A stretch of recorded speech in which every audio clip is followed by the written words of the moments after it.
Okay, today I would like to present you this beautiful book by Joel Benjamin that has written many books, honestly. And Better Thinking, Better Chess, How a Grandmaster Finds His Moves. Look, as a reviewer, I must be honest. I'm sorry, it's not true that you will find your moves after reading this book. Why? Because I watch many of the games, they all end up in the end games, making me conclude that if you want to find your moves like a grandmaster, you better need to study seriously the end game. And you need to have a lot of endurance because most of these games are not miniatures. They finish at 60, 70 moves. So you need to be strong, have a lot of energy. And that's my take, okay? It's my opinion. Maybe I'm wrong, I don't know, but that honestly is my opinion as a book reviewer. I honestly don't get any money out of it, so I can tell you what I think, okay? Now, however, when I get a book, I generally watch the names of players that I know. And so I went to see if there was, since Grandmaster Feingold lives here in Georgia, I went to see if there was a game by Grandmaster Feingold because I know that all these Grandmaster of the US circuit, they have played each other multiple times. And in fact, there is a game and I want to show it to you, okay? Okay, so this is game 76 between Ben Feingold and Joel Benjamin, Ben Feingold white, Joel Benjamin black, in San Diego, the USA Championship from 2006. Please notice, however, one thing that I didn't tell you about this book that I think it's great. In this book there are all these challenges, so the author actually ask you to be proactive in your learning. And I think this done all over the books will actually help you to improve in some way, or at least get a better understanding or question yourself why you don't understand some things. So, which is great, right? At the end of the day, that's what we want from a book, that it challenges our beliefs, our understanding, and so on. So, d4, knight f6, c4, e6, knight c3, bishop b4, bishop g5, c5, d5, h6, bishop h4, bishop takes c3, b takes c3, d6, e3, e5, knight f3. And here there is the fourth move that is dubious, queen e5. Now, the funny thing is this, Joel Benjamin is going to lose this game, and here we start with excuses. Because, like Fischer said, there has not been one of his opponents that lost a game, but they were not sick. They were all sick or had some great excuses. Here the excuse, it's really funny. I had two factors working against me here. One, it was my birthday. I mean, it's logical. If it's your birthday, you must not play chess because you will lose. I believe no one should ever play on their birthday. My personal record is abysmal. Two, I wasn't familiar with knight f3. So, he wasn't familiar with this move. We are on the ninth move.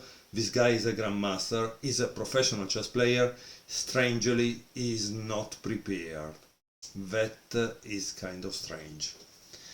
And naively believe that it was a mistake because of this sneak attack, which has not been played by another strong player before or since.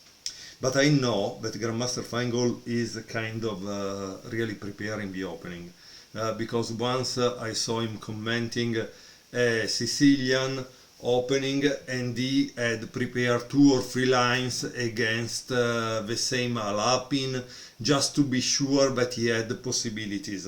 So from my side, this is 2006. This game is 2006, which means they were both using chess base. It's really strange. So it means probably that Feingold was prepared to what Joel Benjamin was playing and created this knight f3 that was not known, not so well known, to take Joel Benjamin out of his comfort zone, right? Okay, so what does White play? Obviously, he plays bishop takes f6. I don't know why there is an exclamation point here, because it kind of seems logical, but...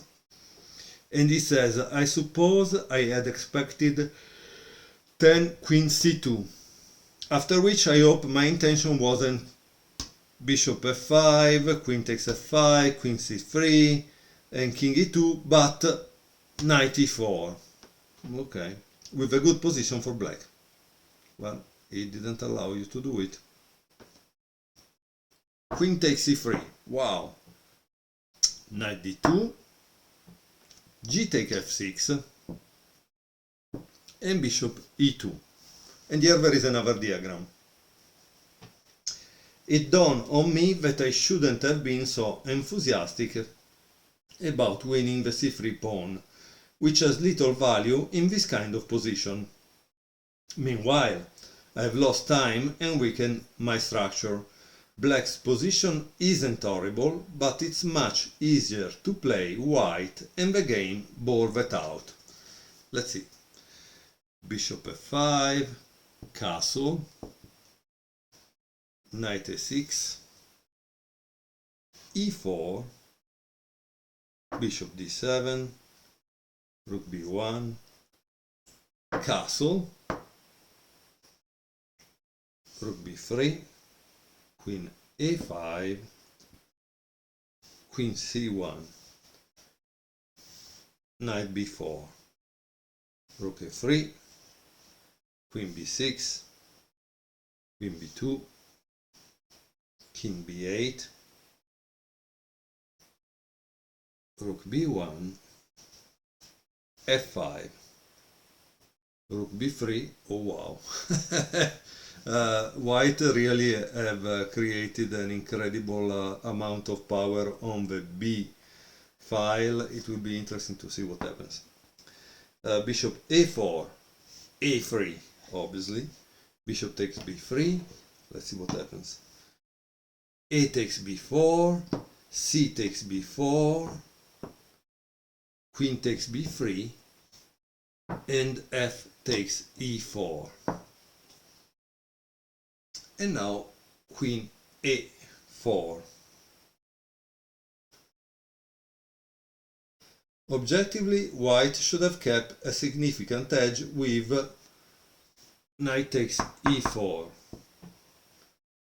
as I could complicate with e3. Well, but you didn't, right? In fact, he played a5. I could complicate with e3, but you didn't. So why are you still talking about it? That's funny. Okay, a5, knight b3, king c7, and rook c1. Wow, now I get totally rolled. Yep. Rook a8, c5, queen a7, queen b5, rook h d8, queen c4, king b8, c6, king c7, and c takes b7, and here black gave up. I was just curious about this game, honestly, and in reality I want to show you another game that was played against Peter Zwidler in Lucerne 1997, and this is a very huge game, 78 moves, so I will do it in another video. By the way, this game came from chapter 6, which is about material and initiative.